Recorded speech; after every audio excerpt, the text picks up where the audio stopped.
Now, though, we're going to discuss something going on in the royal household. There's always something going on in the royal household. This week has been absolutely no different. Each Saturday, this show, Nana goes through a rundown to give you the latest from inside the royal household. And who better to do that than the royal biographer Angela Levin, who joins me now. Angela, thank you very much for your company, as ever, looking glamorous. Harry and Meghan's visit to Colombia, because I spoke to you about this, I remember, before they went, and we were worried about how this could turn into a diplomatic nightmare for the British Foreign Office. Did it? Well, I don't know if it has yet, but I'm sure it will. The key to what was being very, very difficult to understand or to accept was that Harry was asked if he would apologise about the slaves, right?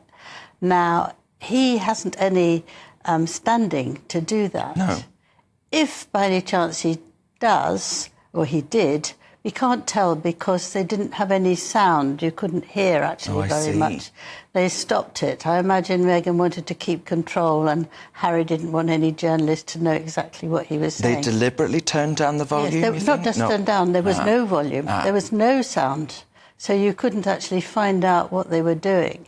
But this was asked, it was heard, and you don't know what he said. Now, if he wants to take on that and say something about it, I mean, it's going to be very, very difficult for the king.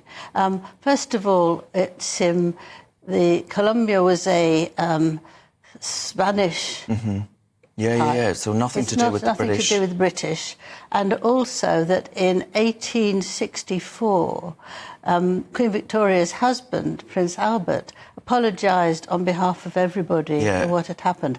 So we have actually done that. Indeed. And I think it's very dangerous if he starts bringing that up. Back in the day, a lot of money, taxpayer cash, on the Royal Navy defeating the transatlantic slave trade, for example, right?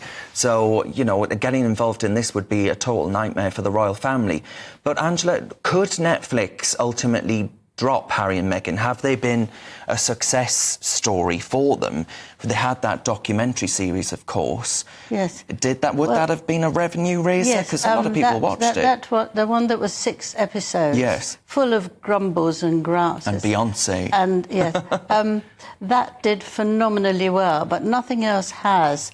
Meghan found a book called Pearl about a girl who wanted to become strong. It was going to be a sort of a girl who was just like Meghan. That they dropped that.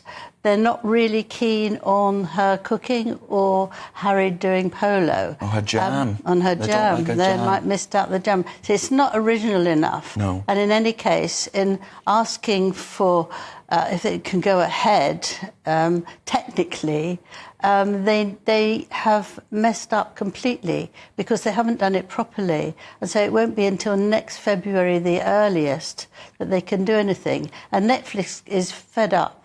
And they've got lots of other things on their line that they can do. And I think they're not going to renew the $100,000 to keep them going. So hang on, that's the Spotify deal, that's the Netflix deal. These are the trinkets that would keep their independent lives viable financially. What's going to happen? I mean, what will they be doing there? Well, I think Harry... Is Meghan going to be selling her jam on CBS or something like that? Harry will try and get some money out of the king. Do you think? Maybe that's the reason. I'm not sure, but maybe that's the reason they now want to come in and see him. But also, if they keep going on these trips, they get paid there. All right. Angela, thank you very much for that.